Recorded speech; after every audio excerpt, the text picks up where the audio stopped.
Today, I am joined by Chiamaka Anorue, a people and culture manager at Terragon Group, with over a decade of HR leadership across banking, fintech, healthcare, and tech. She has led talent development, performance management, and recruitment at top companies like Access Bank, MedServ, and Sancori Investments. And today, she's here to tell us the truth behind hiring. Chiamaka, for people meeting you for the first time, give us a quick overview of the kind of hiring work you have done and the types of roles you have helped fill. Okay, thank you very much, Maiwan. It's a pleasure to be here on Ask HR Anything. My name is Chiamaka Anorue, and I have done people and culture, human resources, close to a decade. And in terms of, hiring and what roles I've hired for pretty much anything from executive drivers to cooks to cleaners to, C-suites like COOs, CFOs, the entire spectrum of it, right? I think that's what makes our job very interesting because, every day there's something new to look forward to. Yeah. But within all of that hiring or the broadness of it, one thing remains constant. Our job as human resources professionals or as HR people or talent acquisition specialists, talent managers, is ensuring that, that people to what would be needs fit, you're getting it down pat because at the end of the day, the quality of the people determines how quickly, the problem gets solved, the goals get achieved, and how you can drive an organization forward essentially. So that's my response. So there is this idea, people always talk about it. HR is not your friend. So why do people say it? HR is not your friend. I think that's very wrong perception, right? And it's Okay. also dependent on what you define friend as. Okay. And I think that stems from maybe bad rep in the past of how certain human HR professionals have positioned themselves in organizations and the roles that they've occupied and how they've managed it.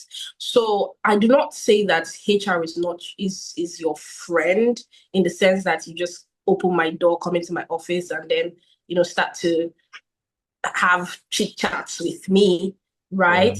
That is allowed. You understand? HR is there to provide support, right? And we're Okay. providing support. I think many people forget the fact that we're providing support or driving operations from two touch points, from the Okay. employee's perspective and from the employer's perspective. Your job at every point in time is to ensure that you're doing what would be a win-win both for the employee and for the employer. Now, that may not look, friendly in some certain, discussions or certain scenarios wherein maybe somebody has been reported for negligence of duty, just sensitive issues that you are not able to share. And because I've shared a coffee or two with you in the cafeteria, you think that I will tell you, no, I cannot. I can't break, Okay. what would be HR code of conduct. I can't share certain information with you, whether I got it from an employee or even in certain times, you wouldn't even as the HR person share certain information that you've gotten from the employee's perspective with Okay. management until you're 100% sure, right? About how it's going to be interpreted, taken in, and then, dealt with, right? So HR is your friend and HR is also not your friend. So yeah, Okay. that's what So are my secrets safe with you? of course, your secrets are safe, right? And I think that is we have a duty of care to ensure that employees feel comfortable enough to come and tell us what their challenges would be, and then prefer solutions to those problems as best as possible. Now, in some cases, certain information that maybe comes to you, if it's going to impact the company negatively, it needs to be dealt with. What that then means is that sometimes the ripple effect is maybe somebody gets a suspension, somebody gets a warning, sometimes somebody has their employment contract terminated or ended.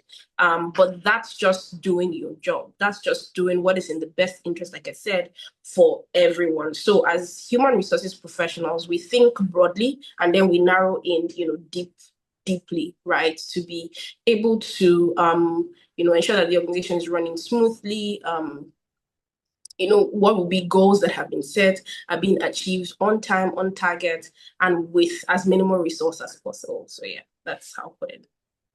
Okay. So let's go to the first question of Yeah. today. People say if you do not know someone, Mm-hmm. you can't get into big banks or top companies. Is that real? Or can someone get it by applying the right way? Oh, okay. So I'm testament to that example, right? I started out my career at a law firm, but then like the core in terms of how I kickstarted my HR journey fully Yeah. was with a topmost bank in Nigeria, right? And I applied. I went and wrote the aptitude test. I didn't know anybody. Finished the aptitude test, went for all of the series of the interviews and all of that. I finished. I graduated like one of the top candidates in the School of Banking Excellence at the time.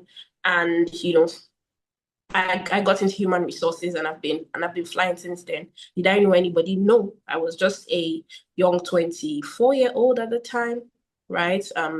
Trying to make a name for myself. And I think that, there's the opportunity. However, do certain people have what we call leg?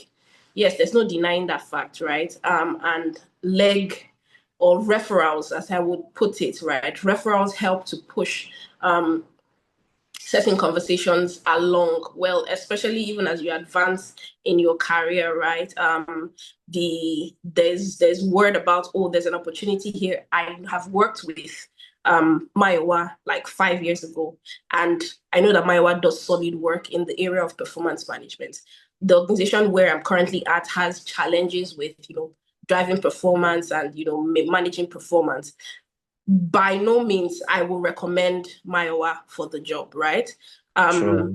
If it's a big organization, whatever the case is, I'll say, oh, I know someone, let's bring the person on board. But however, on the flip side, as human resources professionals, we have to be objective, number one, in terms of, engaging candidates. And what I do and what I know that, other colleagues do as well is wherein it is somebody that they know or somebody that they've recommended, they typically indicate that this is a conflict of interest. I won't be attending the interview. I won't be a part of this entire process, so that there is, fairness, with the entire process. So to summarize it, do you need to know anybody to get into big organizations? No. You should be confident in your skills. You should be confident in your abilities. Your CV is what most likely will get you through the door, right? Your experiences that you've built over time is what you get you through the door. If you're an entry-level person, maybe listening to this with no experience, your presence, number one, your knowledge and your willingness to learn as well, and how you craft, how you're able to, write those aptitude tests, entry-level tests, and get your foot in the door is what will work best for you. So yeah. Okay. So talking about entry level roles, do you think it's better they do internship before applying for a job, or they could go directly with as being fresh graduates without experience or much experience? Okay, so internships are great, and by all means, please, as much as possible, with every holiday that you get, try to apply for internships. There are 1,001 places that are offering internships. Organizations are looking for young, bright minds, to help with, little jobs. And at the same time, it adds to your CV, it adds to your knowledge, right? But if you've not had the opportunity of getting any internship, it doesn't mean that you cannot apply to jobs, right? That's why they're entry level roles. It's entry level because the minimum requirement for most organizations rather is a second class upper with just a willingness to learn and brightness of mind. So if you have the required degree and you have the zeal, I'd say go for it, right? There are 1,001 people applying for the jobs and doing all those things. So you want to make sure that when you have the opportunity, you're pushing through, right? Spread your net wide. if you don't have internship, experience, spread your net wide. What do I mean? Apply to as many roles as possible. Don't be lazy about it, right? I know some people who, set targets for themselves to do as many as 10 applications per day. One will check out. One will definitely click eventually, right? And when you're doing it, when the time comes for you to sit before an interview panel or comes for you to, write a certain aptitude test, because you're thinking of it from the perspective of whatever at each stage is an elimination game, right? It's more like Squid Game. So somebody gets eliminated, right? Because we're looking for the best, who makes it through to the end. So you want to ensure that, your intellect is sharp, your answers are crisp and short if it's an interview. You've done your research well about the organization. You understand the type of aptitude tests that they're doing and how their psychometric tests, whatever the mode of, testing is, and you've practiced all of it. And I think that, the rest will come easily. Let's move to the next question. Okay. With so many options, job boards, company websites, LinkedIn, cold emails, what is the best way to actually apply for a job and get noticed? LinkedIn. Oh. Let me say it louder. LinkedIn. Linked what? Linked. LinkedIn, okay. People underestimate LinkedIn, right? LinkedIn, social media is king right now. And for corporate professionals, LinkedIn is the place to be. Now, how do you go about it? Job boards are great, but for job boards, you see more generic roles that by the time you click on the job board, you see that, on the application on the job board, 1,000 candidates have already applied, right? But with LinkedIn, you can find, opportunities that nobody's talking about. You can reach out to the hiring manager. A job board will not provide you that opportunity. You can reach out to the hiring manager. You can sell yourself. You are able to use LinkedIn to build credibility. People write articles every week. People show interest in, tell people about their interests, via LinkedIn. People show progress in terms of, maybe I wanted to learn data analytics, and I am a, say, fisheries graduate, but I want to transition from, fishery to data analytics. Here's what I've been doing. These are the courses that I've been taking, so that even when you reach out to that hiring manager, the person can easily view your profile, can easily see what she's done, and is able to tie,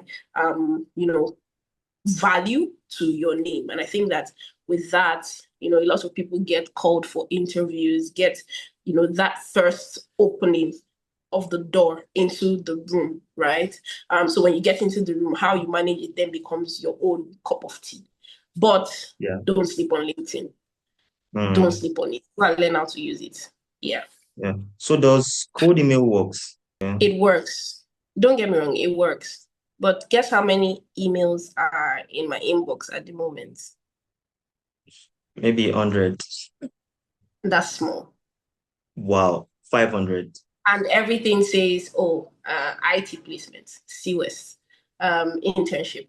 I'm a software engineer. I'm a software developer. I'm looking for a job.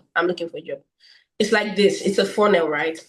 How many people, a funnel is shaped this way, right? Everybody's fitting into this triangular part of it. It's only the small trickles that get into the bucket that, that's what it is. So why do you want to be in the part of the filter when you can just, via LinkedIn or, find your way around what would be the generic cold emails work. I've recruited people via, cold email. And for many of those guys, right, I think it might have just been a, maybe the pool of candidates that we got, wasn't as great as we thought. And then we refer emails to say, okay, I remember seeing this person send me something some time ago, right? But I would say again, LinkedIn works. LinkedIn is powerful. Shoot your shots, right, with your cold emails and see what comes out of it.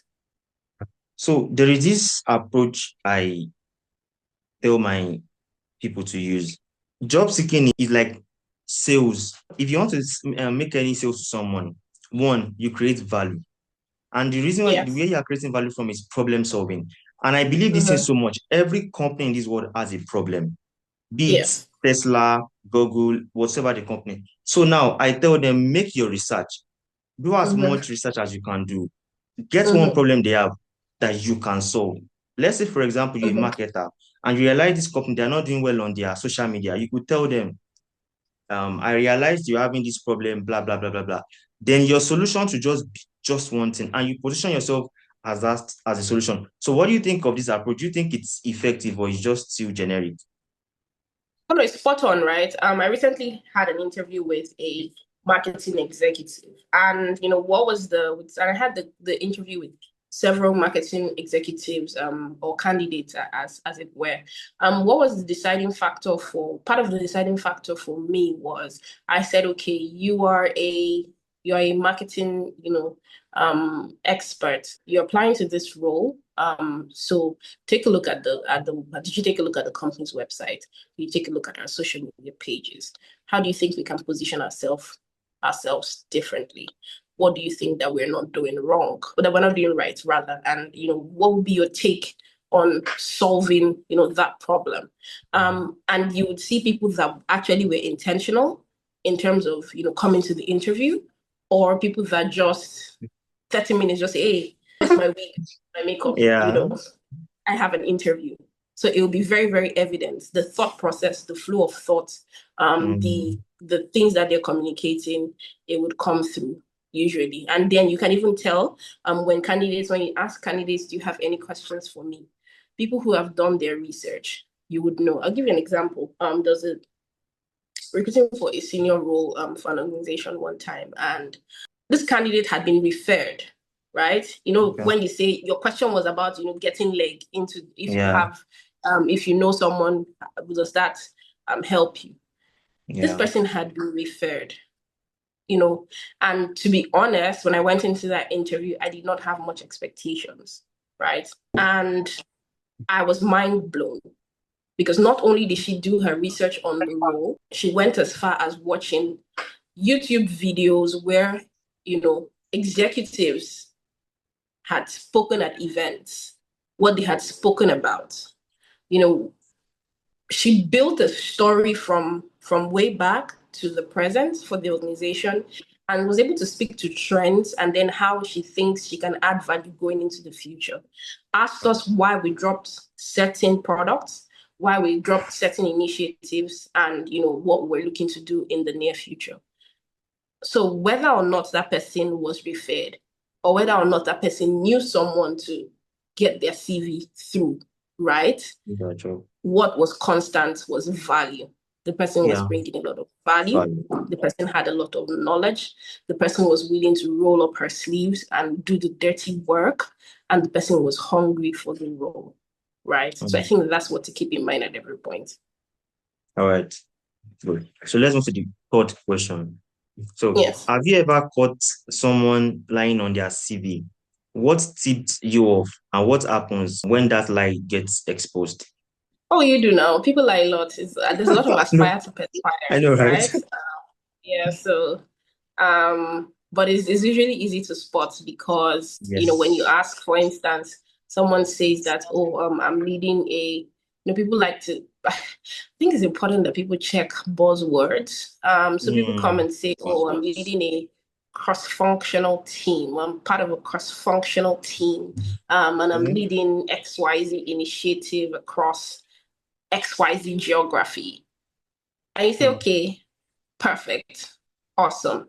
Tell me about a time where there's conflict on your team and this had to do with people across two very differing cultures. So maybe someone is Nigerian and the other person is Canadian, or the other person is maybe Asian, right? And there's Yeah. conflict. And the conflict is under it is nuance, cultural differences. Okay. Given your cross-functional and geographical spread, diversity, yada Yeah. yada, how would you solve it? The person won't have anything. The person will just go on and on, rumbling Mm. and rambling, but there's no Yeah. substance. That's one of the ways to tell. Sometimes it might just be, nerves or being jittery, which is why I say, before you get into an interview, just ensure that you're calm. Understand that it's a chat, right? People are just Yeah. trying to get to know you better. So if you approach it from that aspect, just to get to know what you've done, in relation to the role. I think that, it will be easier, but do people lie? Yes. So please, if you're listening to this, don't lie. Don't do it. Don't do it. Just share what you have. Communicate that you're willing to grow and learn, which I think is more important than, trying to put up a farce of, doing grand things that you haven't done before. There's this one girl I actually interviewed maybe 2 months ago. If you see her CV, you would love her CV. I mean, I don't know where she got all this experience from. ChatGPT. I mean, yeah. And I asked her a very simple question. She would lie on the network, she would go for 30 minutes and come back. And I was interested because when I saw this CV, I was like, bro, this is what I need. But she fucked up.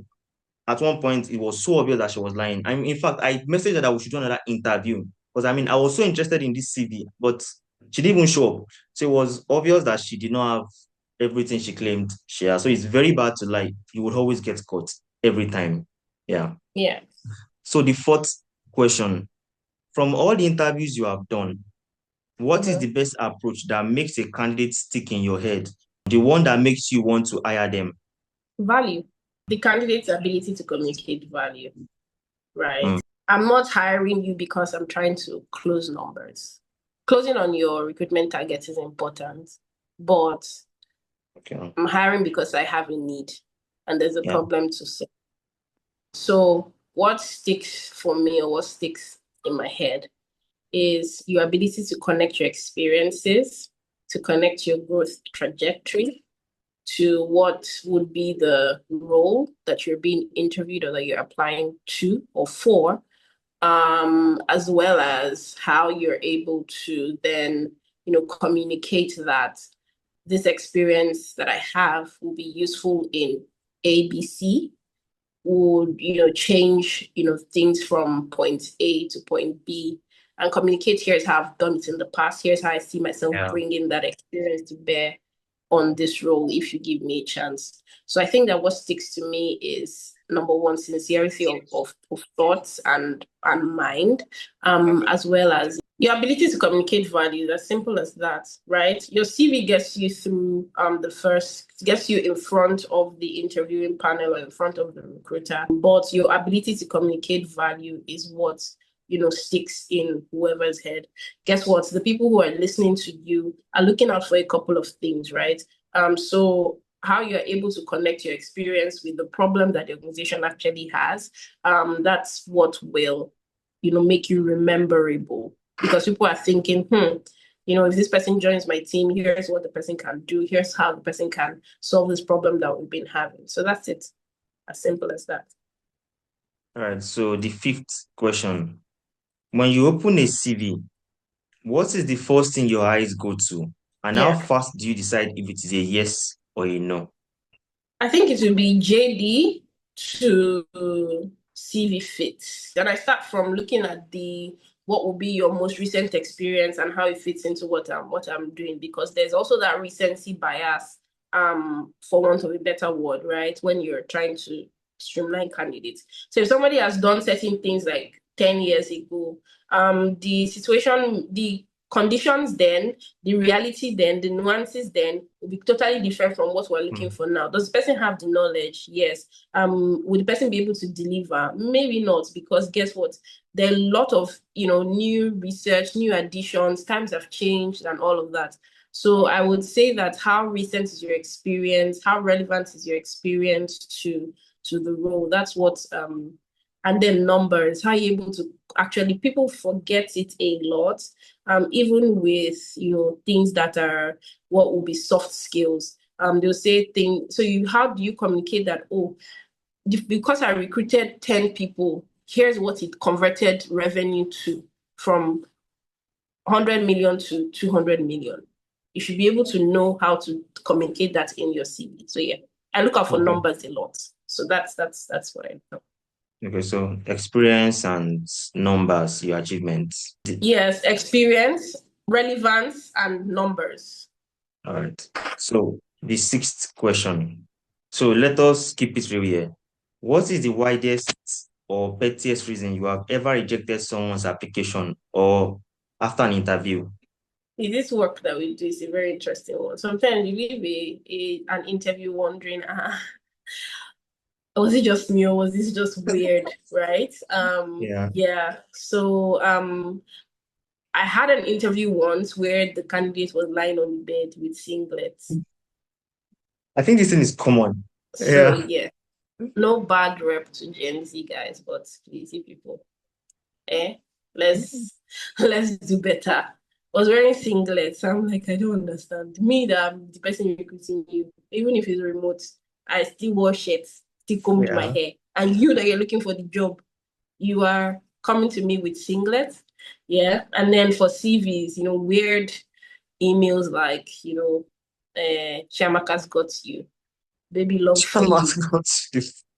So please, I'm like, this was not serious in life yet. Mm-hmm. So those are like, it might sound like petty or flimsy, but please open another email. Leave that Yeah. one for your friends and childhood people that knew you from way back. We that we don't know you, let's connect with you on a professional level. So yeah, Mm. So that means the email actually plays an important role too. it does. It does. It Okay. does. All right. So rank these five resume elements from the most to the least important. What Yeah. actually makes someone get the call? One, Okay. CV length. Two, Mm-hmm. quantifying results like 20 million Yeah. naira in sales. Three, Mm-hmm. visual layout. Four, Mm-hmm. relevant experience. And five, clarity of what they actually did. Relevant experience. I think this question is similar to the one you asked like Yes, two yes. 2 minutes ago, right? Yeah. So relevant experience. How relevant is your experience to the job? You cannot be an IT analyst and be applying for a job in HR, please. As in, what are Yeah. we doing? Right? So relevant experience, clarity of Yeah. how of what you did, how you're able to communicate what you did, which also now ties to the next one, which would be numbers, right? Mm. Quantify results. I moved this from X% to Yeah. Y%, and all of that. Then the fourth one for me would be visual layout. How succinct or how well put together is your CV? I don't want to open your CV and see a picture of you, Okay. like taking up half of the page. It's not a Yeah. modeling shoot or Yeah. modeling job where is your face that people are looking out for. Mm. And then CV length. People have lengthy CVs, but I would say that it's not really a big deal for me as long as what you're communicating is value. But if you go rambling, I beg. That's just what I would say, because like I said, for instance, as I'm speaking to you now, I beg to apply. The list will be like maybe 500 emails of I beg Wow. to apply. So please, why am I now reading?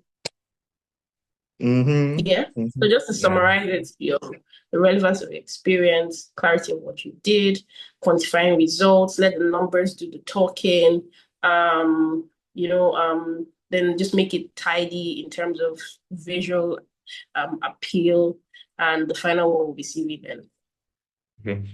So that's a wrap on this episode of Ask HR Anything. Massive thanks to Chiamaka for giving us real insights into how hiring actually works and what separates a rejected application from the one that lands the offer.